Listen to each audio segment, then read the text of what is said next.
Why middlemen earn more money? The market changed everything. Goods moved, stones moved, the civilization moved.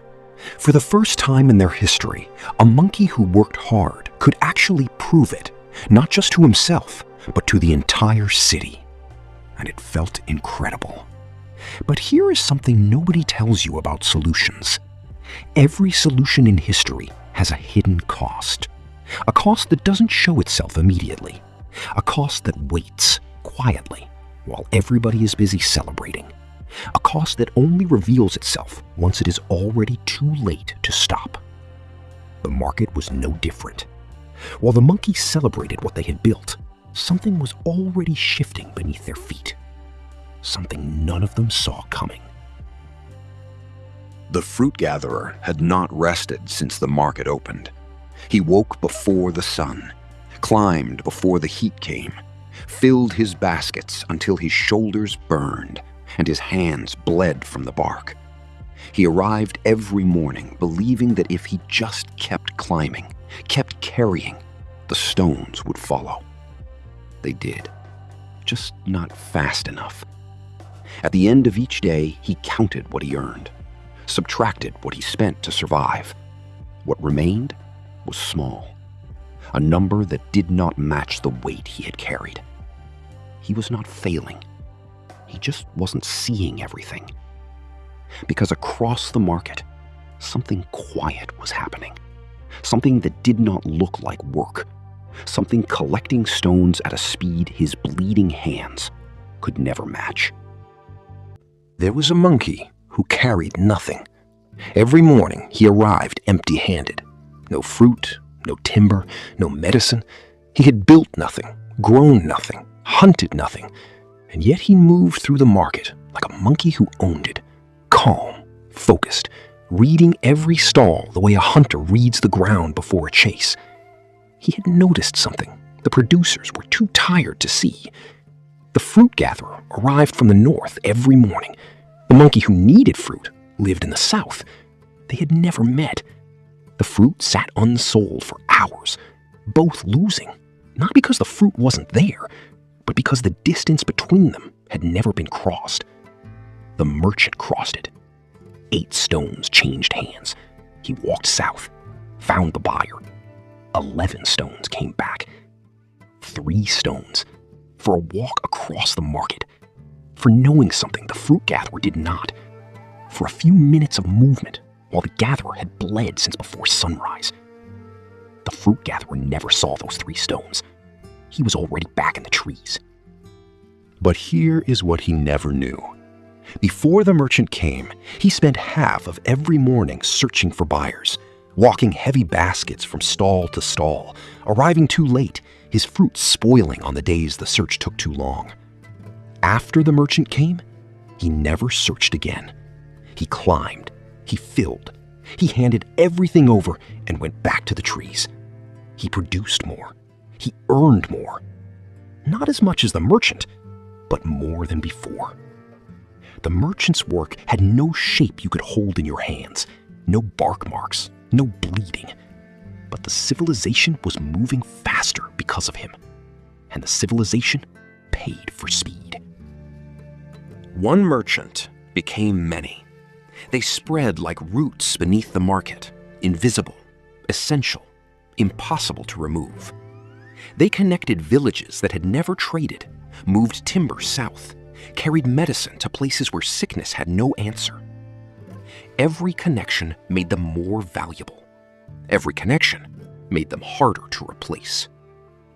The producer's wealth had a ceiling, his own body, how much he could carry, how far he could walk. He could work harder. He could not work beyond himself. The merchant had no such ceiling. His wealth was limited only by how much of the world he could hold in his mind. And the civilization, without any elder declaring it, without any law being written, decided that invisible knowledge was worth more than visible labor. Nobody chose this. It simply became true. The fruit gatherer stopped one evening at the edge of the merchant district. He had walked past it 100 times. This time, he stopped. He looked at the shelters, the stone piles, the monkeys sitting still, not from exhaustion, but from satisfaction. Bodies that had not bled that day, hands that carried no bark scars. Then he looked at his own hands. Bark under every fingernail, cuts that had not fully healed before new ones opened, shoulders that had not stopped aching in months. He did not say what he was thinking out loud. He did not need to. He does not climb. He does not bleed.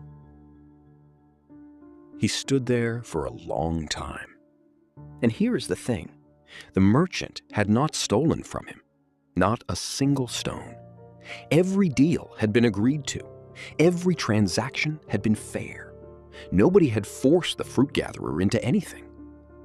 And yet, standing at that edge, with bark under his nails and tomorrow's climb already waiting, the fruit gatherer felt something that had no name yet in this civilization. Something that every worker in every civilization that came after would also feel. Not quite anger, not quite sadness, something quieter than both, and far more dangerous. Because what he had just understood, standing at that edge, looking at those hands, was that working hard and being rewarded for working hard are not the same thing. They had never been the same thing. They just looked the same from a distance. That realization would outlive him. It would outlive this civilization, and it lives in every civilization that exists today. The wealthiest merchants had arrived somewhere no monkey had ever stood before. They had more stones than they could spend. Not a comfortable surplus, not savings for a rainy season. More stones than a single life could consume. More than their children could spend. More than their children's children. The market had rewarded them so completely that the reward had outgrown the purpose it was supposed to serve. And now, it sat there, silent, heavy, doing nothing. What do you do with stones you cannot spend? You cannot eat them, you cannot wear them, you cannot build with them. They do not rot, which was the whole point of money in the first place, but they also do not grow. They just accumulate, quietly, like a question wearing the shape of an answer. Across the sleeping market, the producers were still. Some of them desperately needed stones right now to repair broken tools before the next market opened, to survive a season when their goods did not sell, to expand before a competitor took their buyers. They needed exactly what the wealthiest merchants had too much of. The merchant looked at his pile for a long time. The night was very quiet. He looked out at the dark market, the sleeping civilization. The same cycle that would begin again before sunrise. Producers producing, merchants moving, stones changing hands, the machine running exactly as it always had. He looked back at his stones, sitting still, idle, useless. But then, a thought arrived. Slow at first, almost accidental. The kind of thought that does not announce itself. The kind that simply appears, already fully formed, as if it had been waiting in a quiet corner of the mind for exactly the right moment. What if the stones did not have to sit here? What if a producer, someone who needed them, could take these stones now and return them later? What if the stones could be working out there and still come back? He did not move. He did not speak. He simply sat with that thought, turning it slowly in his mind, sensing